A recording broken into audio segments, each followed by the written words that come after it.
Alam mo ba na ang tiwala, kapag nasira, ay halos imposibleng maibalik? Isa ito sa pinakamahalagang pundasyon ng kahit anong relasyon, sa pamilya, sa pag-ibig, sa trabaho, at kahit sa simpleng pakikitungo sa ibang tao. Pero ang mas nakakatakot pa, madalas ay hindi mo agad napapansin na niloloko ka na pala. Minsan, sa isang simpleng tanong lang, unti-unti ka nilang nililinlang o ginagamit ang iyong emosyon. At bago mo pa mamalayan, kontrolado ka na nila. Sa video na ito, ibubunyag ko ang 5 tanong na karaniwang ginagamit ng mga mapanlinlang at sinungaling na tao upang kwestiyonin ang iyong realidad, baluktutin ang katotohanan at pasunurin ka. Maaring narinig mo na ang mga tanong na ito noon at maaring nanggaling pa sa taong pinagkakatiwalaan mo. Pero ngayong alam mo na ang tunay na kahulugan ng mga ito, hindi ka na maloloko. Hindi ito mga simpleng tanong ng pagkamausisa o mga normal na usapan. Ito ay mga teknik ng panlilinlang na ginagamit araw-araw sa mga relasyon sa opisina at kahit sa mga kaswal na pag-uusap. Kapag narinig mo ang mga tanong na ito mula sa isang tao, panahon na para maging alerto ka, hindi para agad magalit, kundi para protektahan ang sarili mo. Kaya huwag mong laktawan ang kahit isang bahagi ng video na ito dahil bawat tanong ay may kasamang teknik kung paano tumugon ng may karunungan at kontrol. Kung seryoso kang ayaw ng maloko muli, simulan na natin sa unang tanong. Isang karaniwang linya na ginagamit para sirain ang tiwala mo habang pinaparamdam sa iyo na ikaw ang may kasalanan. Alamin natin ang katotohanan. Una, hindi mo ba ako pinagkakatiwalaan? Ito ang unang tanong na madalas gamitin ng mga sinungaling para baliktarin ang sitwasyon. 4 na simpleng salita, hindi mo ba ako pinagkakatiwalaan? Pero sa likod nito ay may mabigat na pressure, isang emosyonal na bitag na hindi natin agad napapansin. Kapag ang isang tao ay may kahina-hinalang ginagawa at tinanong mo sila tungkol dito, madalas hindi nila direktang sinasagot ang tanong. Sa halip sasabihin nila, hindi mo ba ako pinagkakatiwalaan? Sa isang iglap, ikaw na ang parang may kasalanan. Ikaw na ang mukhang masama. Ikaw ang kailangang magpaliwanag. Ito ang tinatawag na emotional reversal. Imbes na sila ang magpaliwanag, ikaw pa ang mapapaisip kung ikaw ba ang mali. At dahil likas tayong mga Pilipino na maunawain, ayaw natin ng gulo at ayaw nating may nasasaktan, madalas tayong umaatras. Napapaisip tayo, baka ako lang ang nag-overthink or baka may trust issues lang talaga ako. At dito nagsisimula ang tahimik na panlilinlang. Halimbawa, may partner ka na ilang oras nang hindi makontak. Kapag tinanong mo siya, sasagot siya ng, "Grabe ka naman, hindi mo ba ako pinagkakatiwalaan?" Kapag may kaibigan kang ilang beses nang nanghiram ng pera pero hindi pa rin nagbabayad at ayaw mo na siyang pautangin, sasabihin niya, "Wow, hindi mo na talaga ako pinagkakatiwalaan ngayon?" Kapag ang katrabaho mong palaging late sa deadline ay tinanong mo kung matatapos ba niya ang trabaho, ang sagot ay, "Hindi mo ba ako pinagkakatiwalaan na matatapos ko ito?" Sa lahat ng ganitong sitwasyon, hindi nila sinasagot ang tunay mong tanong. Ang layunin nila ay maramdaman mong ikaw ang mali at sa puntong iyon, nawawala ang kapangyarihan mo. Kaya ito ang estratehiyang stoic. Huwag magpadala sa guilt tripping. Manatiling kalmado at gamitin ang kapangyarihan ng lohikal na sagot. Sabihin mo, "Hindi tungkol sa tiwala ang tanong ko kundi sa paliwanag. Karapatan kong magtanong kung may bagay na hindi malinaw. Ang tiwala ay pinapatunayan, hindi hinihingi." Ang isang taong stoic ay hindi nagagalit, hindi sumisigaw, pero malinaw at matatag. Hindi mo kailangang ipaliwanag ang nararamdaman mong pagdududa. Ang taong may malinis na intensyon ay hindi natatakot magpaliwanag. Ang taong may tinatago lang ang unang nagtatanong ng ganito. Ilan sa mga palatandaan na manipulatibo ang tanong na ito ay kapag bigla silang nagtataas ng boses o nag-e-emote, iniiwasang sagutin ang partikular mong tanong o ginagamit ang nakaraan para pag-guiltyhin ka. Ilang beses ko bang pinatunayan ang sarili ko sa iyo? Kapag narinig mo ang ganitong mga sagot, mag-ingat. Hindi ito isang normal na pag-uusap. Isa itong taktika para patahimikin ka. Kaya tandaan, ang tanong na, hindi mo ba ako pinagkakatiwalaan, ay isang malinaw na red flag. Hindi ito tanong, kundi isang paraan ng pag-iwas sa pananagutan. At ngayong alam mo na ito, hindi mo na ito basta-basta palalampasin. Pangalawa, bakit naman ako magsisinungaling? Ito ang pangalawang tanong na karaniwang ginagamit ng mga sinungaling. At madalas, napakaayos ng pagkakabitaw nila ng tanong na ito, kaya hindi mo agad namamalayan na isa na pala itong panlilin lang. Mukhang inosente, mukhang may saysay. Pero sa likod ng tanong na, bakit naman ako magsisinungaling? Ay isang lihim na sandata ng mga taong gustong umiwas sa katotohanan, isang psychological trap. Ang tanong na ito, sa totoo lang, ay hindi talaga tanong. Isa itong paraan ng pag-iwas. Hindi ito nagbibigay ng sagot, ginagawa ka nitong magduda kung ikaw nga ba ang may problema. Kapag narinig mo ito, agad kang mapapaisip, oo nga, bakit nga ba siya magsisinungaling? Baka ako lang ang nag-o-overthink. Siguro wala naman talaga siyang dahilan para magsinungaling. At hindi mo namamalayan, binura mo na ang red flag sa isipan mo. Pero ito ang katotohanan.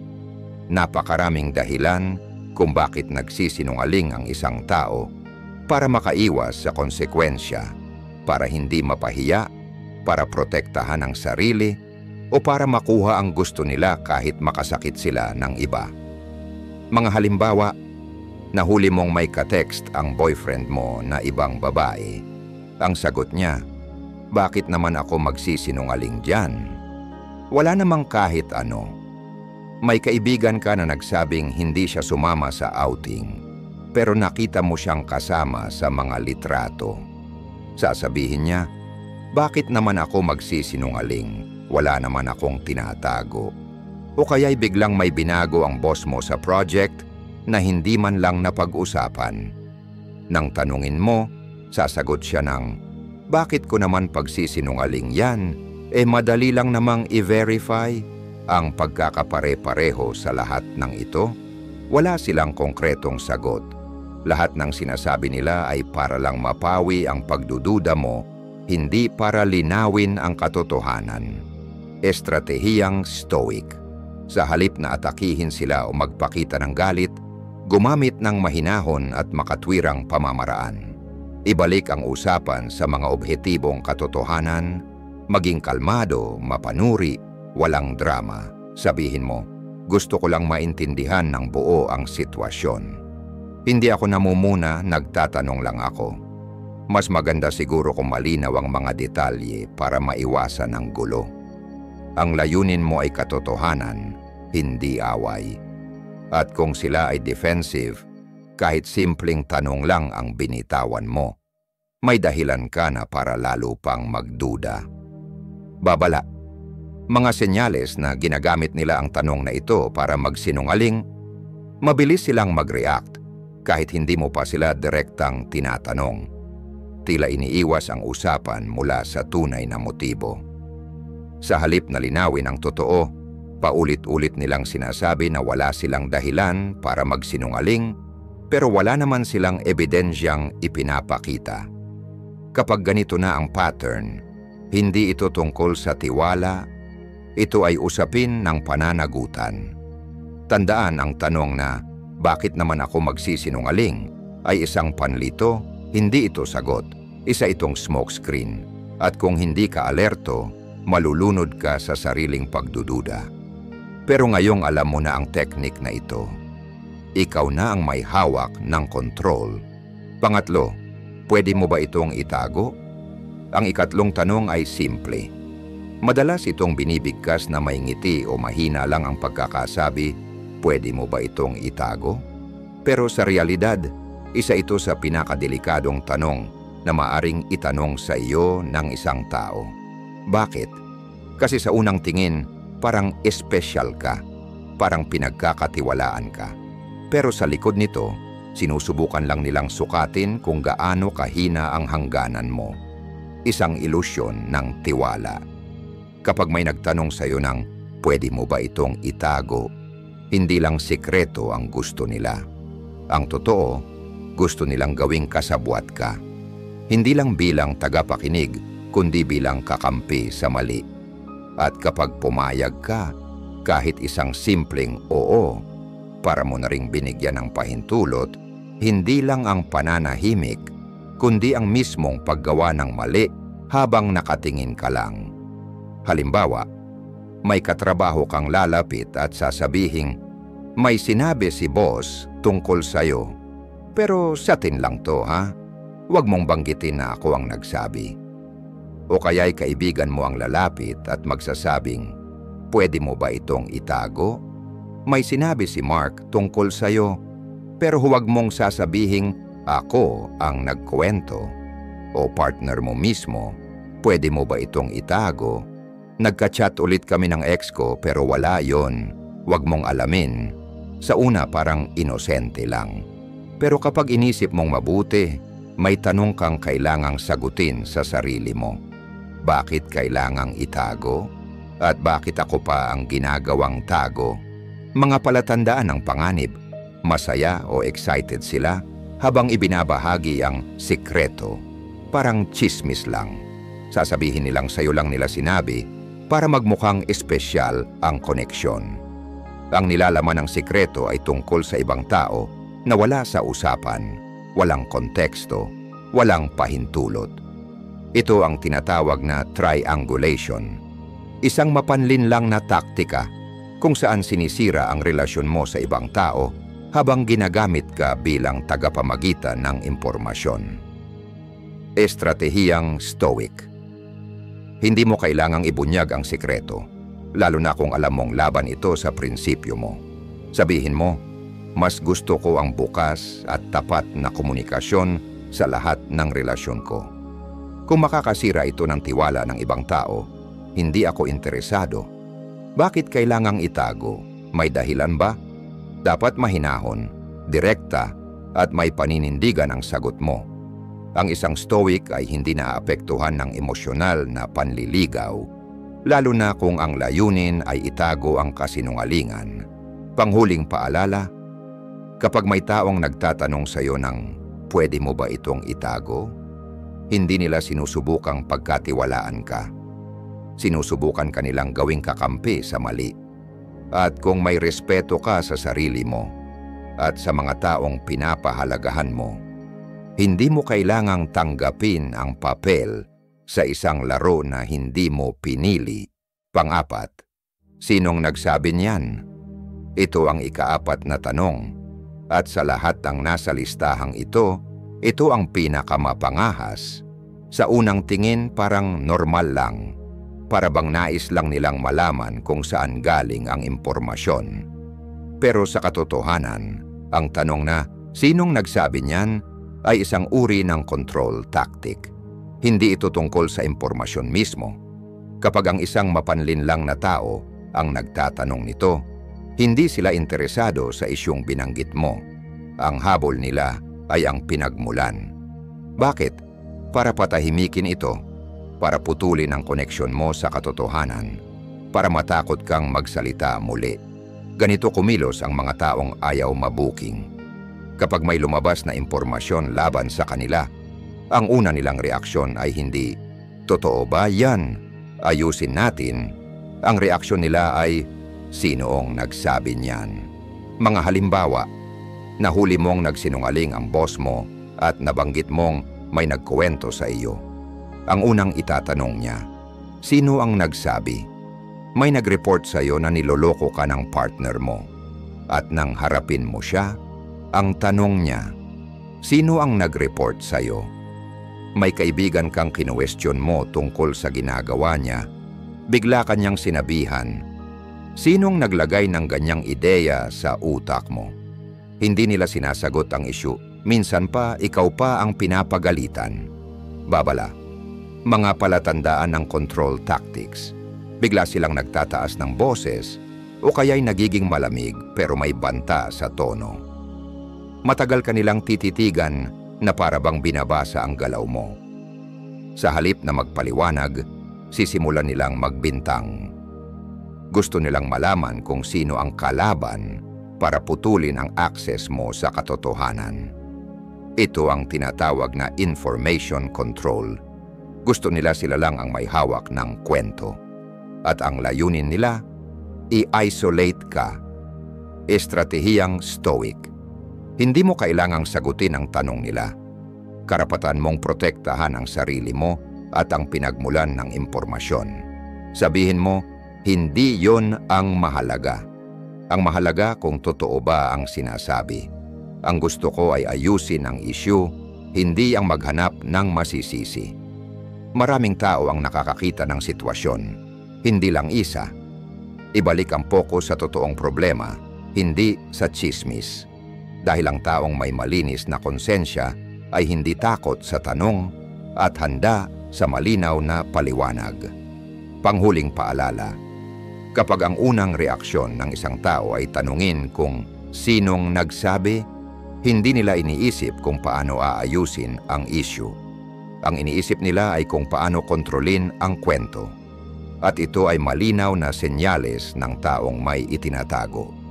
Ngayon na alam mo na ito, tandaan, ang tanong na sinong nagsabi niyan ay isang babala. At bilang isang taong may paninindigan, hindi mo kailangang ipaliwanag ang karapatan mong magtanong. Panglima, hindi mo ba ito naaalala? Ito ang ikalima at huling tanong. At marahil ito rin ang pinakadelikado sa lahat. Sa unang tingin, simpleng tanong lang ito. Hindi mo ba ito naaalala?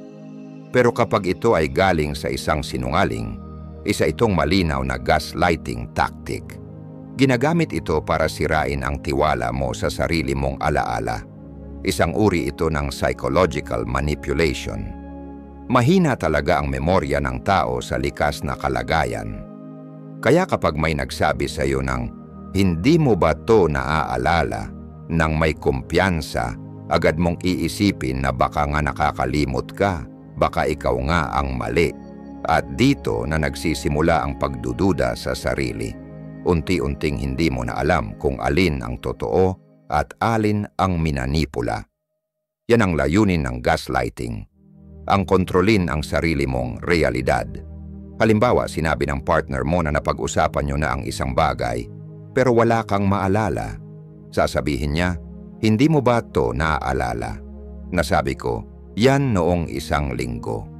O kaya ang boss mo ay biglang magsasabing na-inform ka raw sa bagong deadline, kahit wala kang natatandaang usapan. Nabanggit ko yan sa meeting, hindi mo ba ito naaalala?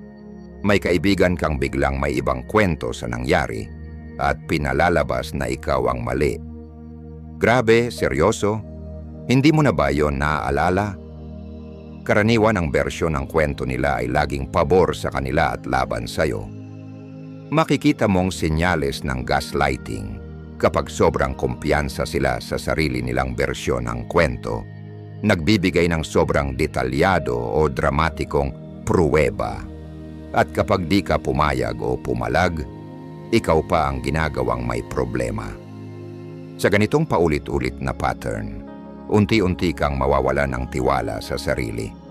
At ito mismo ang gusto nilang mangyari, ang makuha ang kontrol sa kwento, hindi para itama ang katotohanan. Ang estratehiyang stoic. Sa halip na magpatalo sa manipulasyon, huminga ka ng malalim. Huwag mong hayaang mawala ang tiwala mo sa sarili mong alaala. Sabihin mo, hindi yan ang naaalala ko. Pero mas mabuting balikan natin ang mga katotohanan. Maingat ako sa mahahalagang bagay. At sa ngayon, wala akong tala tungkol diyan. Mas gusto kong mag-focus sa kasalukuyan kaysa makipagdebate tungkol sa alaala. Hindi mo kailangang patunayan sa kanila ang memorya mo. Ang mahalaga ay panindigan mo ang tunay mong naramdaman at natandaan. Huling paalala, kapag ang unang sinasabi ng isang tao ay, "Hindi mo ba ito naaalala?" at paulit-ulit kanilang pinagdududahan, tanungin mo ang sarili mo, dapat ba silang nagtatanong o kontrolado ka na nila? Ang unang nawawala kapag niloloko ka ay ang tiwala mo sa sarili. Pero ngayong alam mo na ang teknik, hindi ka na basta-basta malilito. Kapag may hindi malinaw, hanapin mo ang ebidensya, hindi ang kumpirmasyon mula sa kanila. Hawakan mo ang totoo para sa'yo.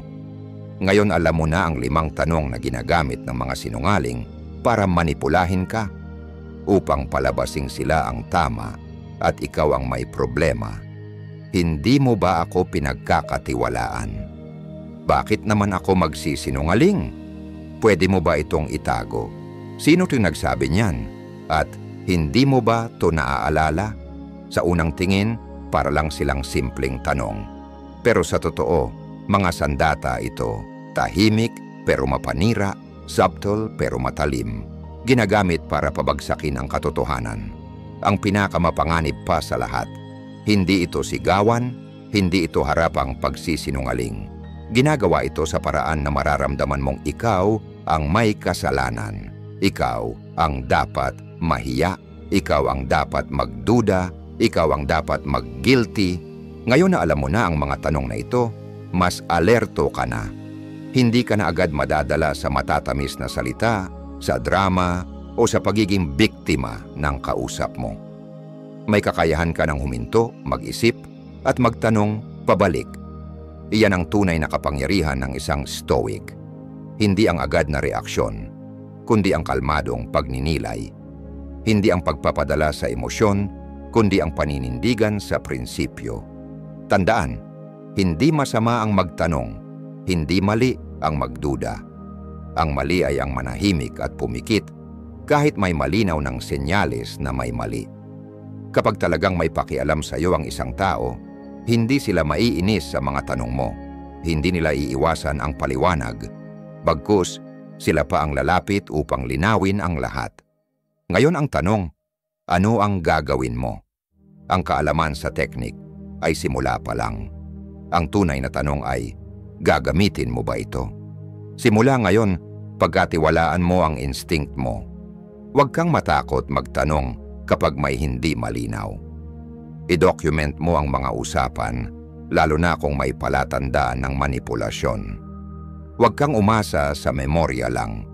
Gamitin ang mga stoic strategies na itinuro sa bawat tanong. Sa simula maaaring awkward, pero kapag naging ugali na, hawak mo na ang kontrol sa sarili mong katotohanan para sa iyo at para sa mga mahal mo.